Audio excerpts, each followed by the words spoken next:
It's never just about the cleaning. I know that sounds really obvious when you hear it said out loud, but most of us don't actually live as if we believe that. Because when the house starts to feel like heavy and things pile up, when you look around and think, oh my goodness, how did it get like this again? Your instinct is to blame the mess and yourself, like the laundry, the kitchen, the never-ending nature of it all.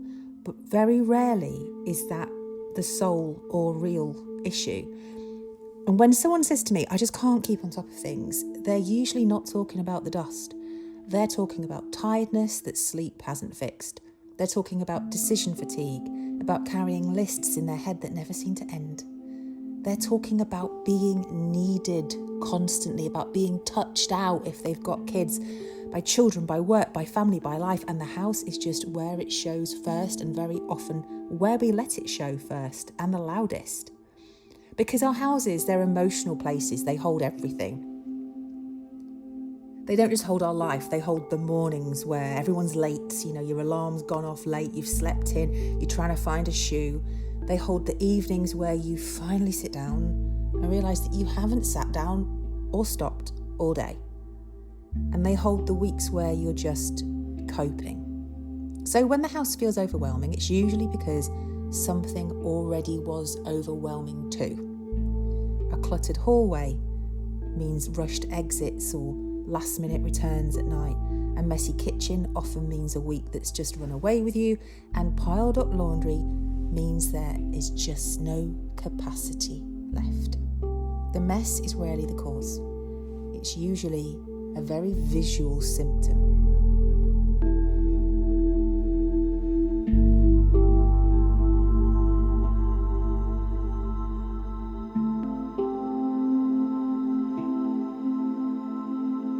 We've been taught to moralise housework. Somehow, a tidy home has become shorthand for having your life together, and a messy one has become evidence that you're failing at something, which is a heavy thing to carry around and a heavy thing to put on a pile of washing. So when things slip, we don't just feel behind, we can sometimes feel ashamed, and we tell ourselves that we should be better at this by now, that everyone else seems to manage. That if we were more organised, more disciplined, more something, it wouldn't feel this hard. But that usually leaves out so much of the story. It leaves out how full modern life is, and how many roles and things and to-do lists we're all juggling on a daily basis, and how little rest there is, not just physical, but mental rest, and how much invisible work happens before anything looks remotely done. It leaves out the mental load, because housework isn't just physical, it's cognitive, it's remembering, it's planning, it's noticing, it's anticipating, it's fixing. And when your brain is already stretched and the house becomes a little bit messy, it becomes one more thing that is asking something of you. And this is why cleaning feels so emotional. It's why wiping down a surface can suddenly feel like it's going to tip you over the edge when you stand in the middle of a room and not know where to start. And sometimes you think to yourself, I just need the motivation. But you don't need that. You don't need motivation. You need relief. Relief from carrying everything. And yet, when that happens, when we feel like that, we rarely say to ourselves, I'm overwhelmed, there's just too much to do. When we see the messy house, we usually say, I'm just bad at this housework thing. And that is much harsher, and it's not even true most of the time. I think a lot of people come to routines or systems thinking that they're broken, thinking that a new routine, a new notebook, a new planner is going to fix them, that they just need the right thing to fix them. But most people aren't broken, they're overloaded, they're just running at capacity. It's like when your phone is overloaded with photos and it starts to run slower because the memory's full. It's a bit like that with our brains and our bodies. We can't just keep packing more in because we have a capacity, we have a limit. You don't need to become a different person. You need support, you need structure, and you need permission to stop chasing perfection. Because no one really talks about the fact that no amount of wiping a surface will fix burnout. No perfectly organised cupboard compensates for just being exhausted. And no routine, however good, can replace rest, boundaries, or even help. Yes, housework can support your life and help it to function better, and that's why I do it. I find that if I'm more organised, it just helps things to flow. But there is a tipping point. You can't expect it to carry it and to fix everything. And when we forget that, housework can start to feel personal, a bit judgy, a bit relentless. It becomes a thing we argue with ourselves about in like the inner monologue of our brains, and the thing that whispers, oh my gosh, you're so behind, even when you're doing your best. I want you to remember this. Homes are lived in.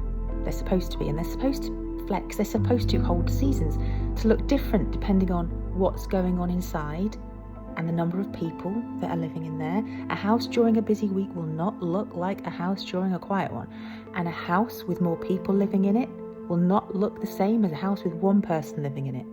You need to remember that. It's housework maths. It doesn't indicate any failure.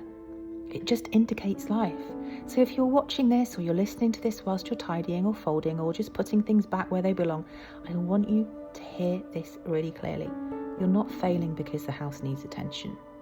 You're not lazy because maybe you feel like things have got on top of you a little bit. You are not doing life wrong because housework feels a little bit much right now. There's usually something else going on. Sometimes it's stress. Sometimes it's grief. Sometimes you're not well, you're hormonal. Sometimes it's just too much for too long without enough support. And none of these things are fixed by making a list or by being harder on yourself. And this is why I talk so much about boundaries with housework. Not because routines should be rigid, but because without boundaries, housework will take everything you give it. It's like a handbag. The bigger the handbag, the more stuff you carry around. Same with housework. It will expand into every corner of your time, your energy, your identity. And you were not put on this earth, believe it or not, to just maintain a house. Housework should support your life, but it certainly should not consume it, or define you, or be the measure of how well you think you're coping. It's just like a gentle scaffolding. It's useful, it's certainly necessary, but it's not the building blocks of everything else. So when you clean, do it with intention, but not with punishment. Do enough, then stop. Let enough be a full sentence. Enough just to feel a bit calmer. Enough for everything to function a little bit better when you come down for breakfast in the morning. Enough to support the life you're actually living, not the life you think you should be living right now. Not the imaginary one where everything is always under control and your spices are in alphabetical order. And if today everything feels hard, then enough might be very small. And that's still okay, because caring for yourself is also work.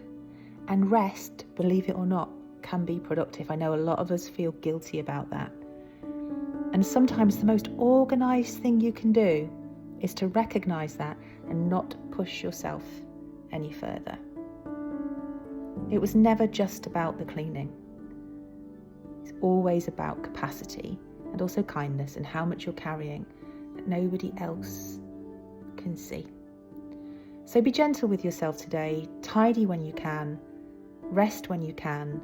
Leave the non-important things. Remember, I am always a guided clean away on the Organised Method app if you need me, and we can do it together. But more importantly, remember that there is more to life than housework. Love you lots. Bye.